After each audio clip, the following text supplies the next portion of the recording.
আসসালামু আলাইকুম, আমি কিয়া রহমান আমার কুকিং চ্যানেল থেকে আপনাদের সাথে আবার একটা ব্লগ শেয়ার করছি। আশা করছি আপনাদের কাছে অনেক ভালো লাগবে। সকাল সকালই একটু রান্না বান্না করে নিলাম, আর এখানে আপনাদের ভাইয়া হাঁসের ডিম নিয়ে আসছে অনেকগুলা। ইদানিং হাঁসের ডিমগুলা আমার ঘরের সবচেয়ে প্রিয় খাবার বলতে পারেন। এটা প্রতি মাসে আনা হইতেছে, তো এই মাসেও আনা হয়েছে।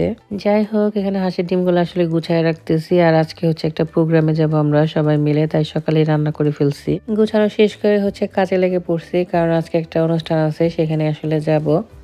এটা একটা সাংস্কৃতিক অনুষ্ঠান ছিল। বিভিন্ন দেশের মানুষই সবাই সবার দেশের খাবার, পোশাক সবকিছুই সবাইকে দেখাবে। তাছাড়া খাবারগুলোও তাদেরকে খাওয়ানো হবে একেবারে ফ্রি। এই ধরনের প্রোগ্রামে আমি খুব একটা বেশি অ্যাটেন্ড করি না। আমি অনেকবারই দাওয়াত পাইছি, কিন্তু আমার একদমই ভালো লাগে না এই ধরনের প্রোগ্রামে যাইতে। যেহেতু এই বছর আমাদের এরিয়াতেই এই প্রোগ্রামটা করা হবে, তাই ভাবলাম ঠিক আছে যাই। সবাইকে বলা হয়েছিল একটা একটা করে আইটেম রান্না করে নিয়ে আসার জন্য। তো এখানে সব ভাবিরা একটা একটা করে আইটেম রান্না করে নিয়ে আসছে। অনেক ধরনের বাঙালি আনা খাবার ছিল, দেখে চোখ জুড়ায় যেতেছিল। সবকিছু কত সুন্দর। আমাদের বাঙালি খাবারগুলো যেমন সুন্দর, আমাদের ব্যবহারগুলো কিন্তু তেমনই অসুন্দর। যে কোনো অনুষ্ঠান বলেন, যে কোনো প্রোগ্রাম বলেন, সেখানে গিয়ে আমাদের গ্যাঞ্জাম করতে হবে, ঝামেলা লাগাইতে হবে এবং অভদ্রপানা তো দেখাইতেই হবে। এর সাথে বাঙালি যেখানে ফ্রি খাবার পায়, সেখানে তো গামলা, বল, প্লাস্টিক যা আছে সবকিছু খায় ফেলতে চায়। সবাই এরকম না, কিছু সংখ্যক মানুষ আছে এই ধরনের ব্যবহারগুলো করে থাকে। এগুলো খুবই লজ্জাজনক। আর এই ধরনের বড় বড় প্রোগ্রাম গুলোর মধ্যে যখন আমরা নিজেদের দেশকে নিজেরা ছোট করি, এর চাইতে কষ্টের আর কিছুই নাই। যাই হোক, বাঙালিরা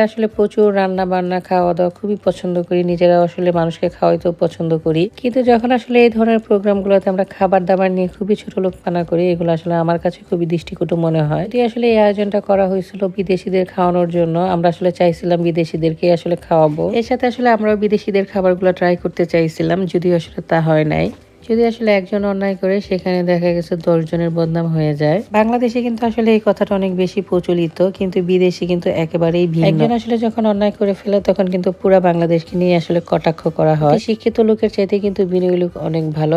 বিনয়ী লোকদের সব জায়গায় দেখবেন সম্মান থাকে, সম্মান পায়, সম্মান দেয়ও তারা। এমনিতেও দেখা গেছে এই ধরনের প্রোগ্রামে আমি একদমই যাই না। তার মধ্যে দেখা গেছে এত বাজে একটা অভিজ্ঞতা হয়েছে, যেটা বলে ভাষায় প্রকাশ করতে পারবো না। একেবারে তিক্ত অভিজ্ঞতা নিয়ে তারপরে চলে আসলাম আর কি বাসায়। তারপরে চলে আসছিলাম রাতের বেলা একটু ঘোরাঘুরি করার জন্য। আমি, আমার ছোট মেয়ে আর মেজু মেয়ে সবাই মিলে এখানে খেলাধুলা করতেছিল, আর আমার কাজ ভিডিও করা। আমি ভিডিও করতেছিলাম। আমার ভালোই লাগে ভিডিও করতে। দেখা গেছে যখনই সুন্দর সুন্দর কিছু মুহূর্ত পাই, সেগুলো ভিডিও করে রাখি। খেলাধুলা শেষ করলো বাচ্চারা, তারপর বাসায় চলে গেলাম। আর বড় মেয়ে তো অলরেডি বাসাতেই আছে। আর যেহেতু এক্সাম চলতেছে, দেখা গেছে তাদেরকে নিয়ে যখন একটু বের হয়ে যায়, তখন সে খুব রিল্যাক্স বাসায় বসে বসে পড়তে পারে। যেহেতু আজকে ছুটির দিন, দেখা গেছে আজকে অনেক রাত পর্যন্ত জেগে থাকলেও খুব একটা ক্ষতি হবে না। আমরা দেখা গেছে ছুটির দিনে অনেক রাত পর্যন্ত জেগে থাকি, আর রাতের বেলা দেখা গেছে কিছু না কিছু রান্না করি, তারপরে সবাই মিলে মুভি দেখি। আজকে আমার সাহেবের আবার মনটা অনেক বেশি ভালো। সে বলতেছিল সে নাকি আজকে আমাদের রান্না বান্না করে খাওয়াবে।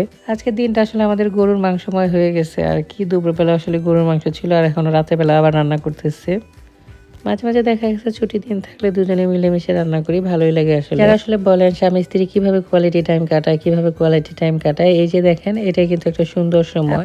কোন ধরনের কোয়ালিটি টাইম চান, সেটা আপনি একেবারে মনের খোরাক বা মনের ব্যাপার। আমার কিন্তু এই যে ছোট ছোট সময়গুলো খুব ভালো লাগে, খুবই এনজয় করি। এগুলো আমার কাছে কোয়ালিটি ফুল মনে হয়। এই তো সবকিছু মিলিয়ে ভালো খারাপ একটা দিন ছিল আজকে। যাই হোক, আলহামদুলিল্লাহ, আল্লাহর কাছে অনেক শুকরিয়া। আজকের মতো এই পর্যন্তই। আমার জন্য, আমার পরিবারের জন্য দোয়া করবেন। সবাই অনেক ভালো থাকবেন। আসসালামু আলাইকুম।